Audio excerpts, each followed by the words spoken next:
नमस्ते, म स्वर्णकमल यहाँहरूलाई पुनः स्वर्णकमल मार्गमा स्वागत गर्न चाहन्छु। समभाव, सद्भाव, शान्तभाव, दिव्यता र स्वर्णिमताको मार्ग नै स्वर्णकमल मार्ग हो।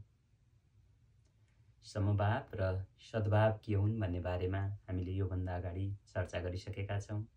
आउनुहोस्, शान्त भाव के हो र शान्त भाव कसरी विकास गर्न सकिन्छ भन्ने बारेमा आज केही छलफल गरौँ। हुन त भगवान बुद्ध जन्मिएको देश नेपालमा जन्मिएका हामी अनि सनातन धर्म अध्यात्म दर्शनको छायामा हुर्किएका हुनाले पनि शान्ति के हो अशान्ति के हो भन्ने कुरा राम्ररी बुझ्दछौँ।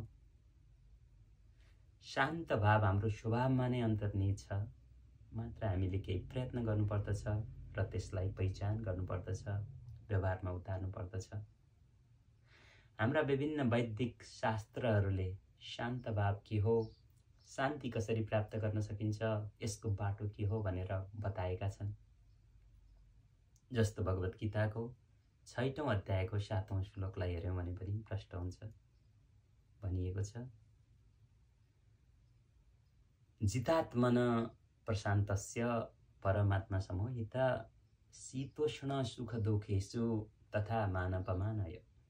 अर्थात् जसले मनलाई जितेको छ, मन भनेको मात्र हाम्रो मस्तिष्कमा खेल्ने विचारहरूको तरङ्ग, जसले त्यसमाथि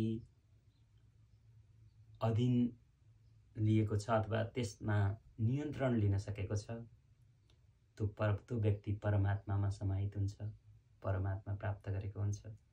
अनि गर्मी, जाडो, सुख, दुःख, मान अपमान यी विविध परिस्थितिहरूमा शान्त रहन सक्छ। त्यो नै शान्त भाव हो भनिएको छ।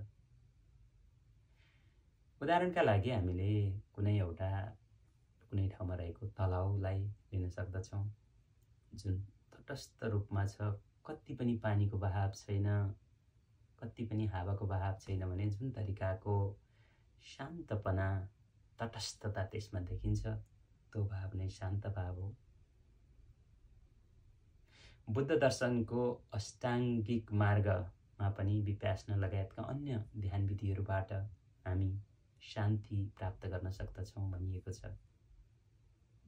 त्यस्तै गरी महर्षि पतञ्जलिको अष्टाङ्ग योग अथवा योग सूत्रमा पनि, जस्तो हामीले पहिलोमा नै छलफल गऱ्यौँ, समभाव, सद्भाव, यम नियम जस्ता नियमहरूबाट अथवा तिनीहरूको पालनाबाट प्राप्त हुन सक्छ भने आसन, प्राणायाम, प्रत्याहार, धारणा, ध्यान, समाधि जस्ता अङ्गहरूबाट हामी शान्ति प्राप्त गर्न सक्दछौँ।